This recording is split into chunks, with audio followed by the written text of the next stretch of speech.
ኦልሞስት 4 አመት ይሆነኛል። ሄጄ አማከርኩኝ። ከዛ ለምን መውሰድ ትችያለሽ ይሄ ካለሽ ክራይቴሪያውን ነገሩኝ።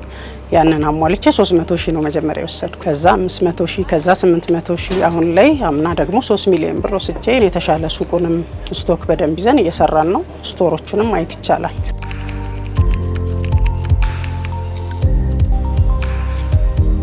ስኬት ባንክ ያው ለኔ በቃ ለእድገቴ ማማ የሆነኝ እሱ ነው ብዬ ነው ማምነው። ጥሩ ነው። ያው አሁን ላይም ደግሞ የተነሳችሁበትም ያው ስኬት የሚለው ራሱ ወደ ስኬት እንድታመሪ የሚያረግ ነው። ሞር ደግሞ ሴቶች ስትሆኚ ያው የመፍራቱ ነገር አለ። አይዲያው አይኖረውም ብዙ ሰው።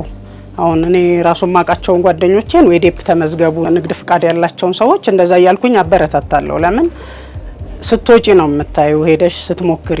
እኔ መጀመሪያ 300,000 ስበደር በጣም ፈርቼ ነበር። ግን እየሰራሽ መመለስ እንደምችይ ስታምኚ ስታዩ ከፍ ይያልሽ እየሰራሽ ያው ያለሽና አቅም እየጨመርሽ ትሄጃለሽ። ገና ከዚህም በላይ ትልቅ ቦታ እንደርሳለን ብለን ነው የምንሰራው። እኛም ገና ብዙ ከፍታዎች ላይ ለመድረስ ከእናንተ ጋር ነው የምንሰራው።